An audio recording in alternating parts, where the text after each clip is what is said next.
Imagine a land where time seems frozen, where sand dunes stretch endlessly beneath a burning sun. A land rich in history, but caught in political limbo for nearly half a century. This is Western Sahara, one of the world's most persistent and overlooked territorial disputes. At first glance, Western Sahara looks like a vast, empty desert, but beneath its silence lies a story of colonialism, nationalism, war, and an unresolved struggle for identity that still echoes today. Our story begins long before the modern conflict, deep in the history of North Africa. For centuries, nomadic Berber and Arab tribes roamed these deserts, living by herding, fishing, and trading along the Atlantic coast. The region was sparsely populated but strategically located, attracting the attention of European colonial powers. In the late 19th century, during the scramble for Africa, Spain claimed the region, establishing what became known as Spanish Sahara. Spanish rule remained largely uncontested for decades, though Morocco and Mauritania both laid cultural and historical claims to the area. But as the 20th century unfolded, winds of change swept across Africa. Colonized peoples demanded independence, and nationalist movements began to rise. One of these movements would shape the fate of Western Sahara. The Polisario Front.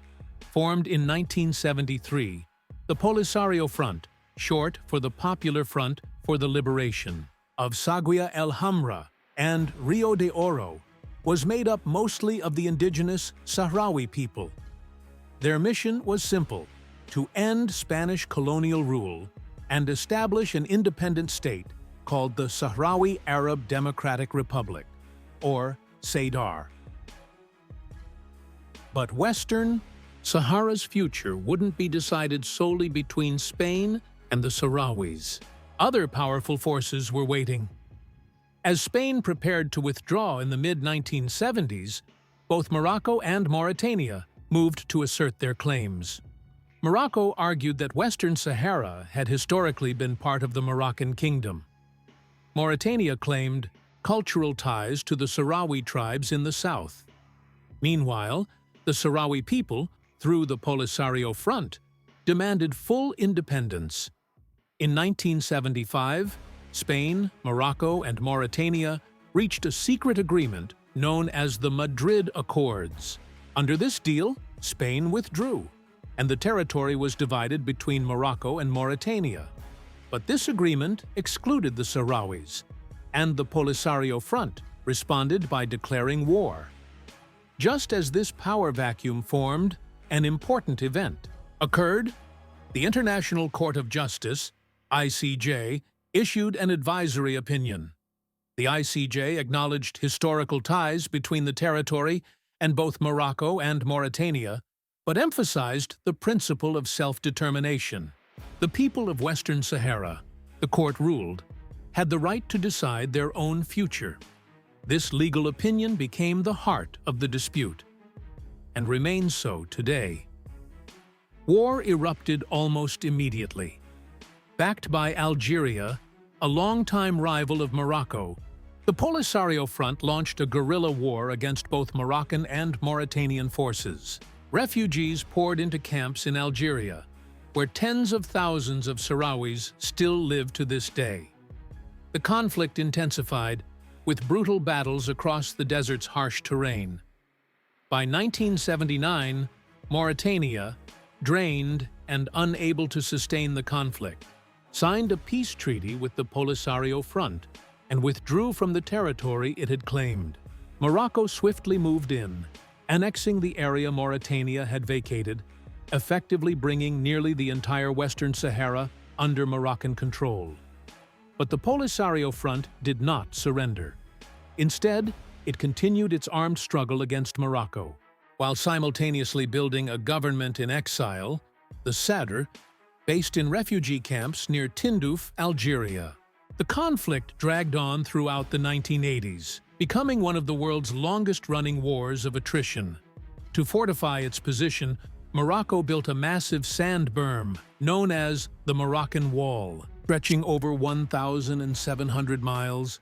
This fortified barrier, heavily mined and patrolled, divides the territory into two zones, the Moroccan-controlled west and the Polisario-controlled east. Throughout this period, countless efforts were made to broker peace.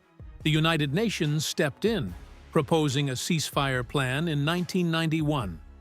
The plan included the establishment of MINURSO, the United Nations mission for the referendum in Western Sahara, tasked with monitoring the ceasefire and organizing a long-promised referendum that would allow the Sahrawi people to choose between independence or integration with Morocco. In 1991, the ceasefire was signed, bringing an end to open hostilities. But the promised referendum never took place. The problem? Both sides couldn't agree on who should be allowed to vote. Morocco argued that tens of thousands of settlers who had moved into Western Sahara since its annexation should be eligible.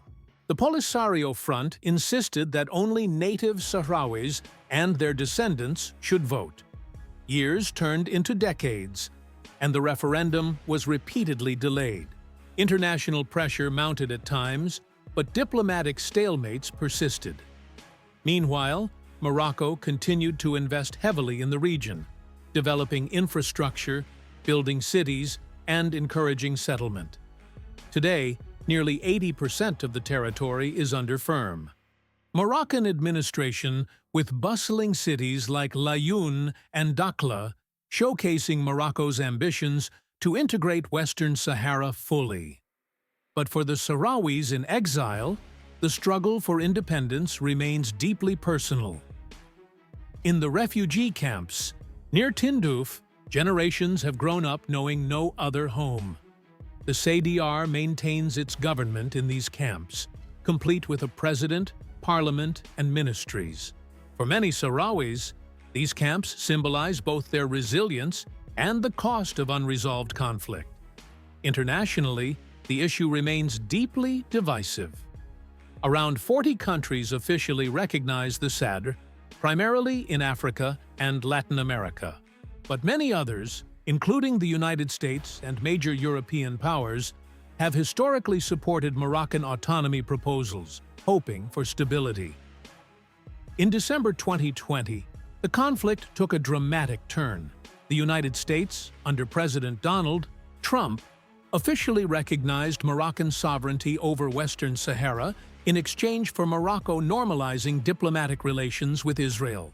This move was highly controversial, marking a significant shift in international diplomacy, but further complicating peace efforts. The Polisario Front strongly condemned the U.S. recognition of Moroccan sovereignty over Western Sahara, viewing it as a direct betrayal of the Sahrawi people's long-standing right to self-determination. This diplomatic shift, which came in 2020 as part of a broader agreement for Morocco to normalize ties with Israel, was seen by many Sahrawis as a devastating blow to their struggle. The move emboldened Morocco's position internationally, but deepened the frustration and sense of abandonment felt in the Sahrawi refugee camps in Algeria. In response to the escalating tensions, sporadic clashes broke out along the buffer zones, effectively shattering the decades-long ceasefire that had largely held since 1991. Today, the conflict remains trapped in a fragile state. Not an active war, but far from any lasting peace. The United Nations mission, MINURSO, still operates in the region, tasked with monitoring the situation.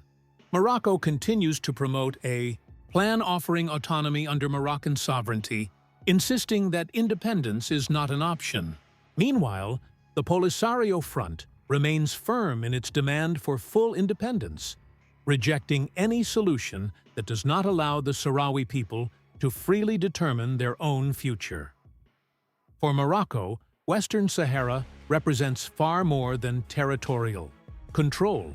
For the Sahrawis, however, the conflict centers on dignity, cultural identity, and the basic human right to govern their own land, a silent reminder that not all wars end with treaties.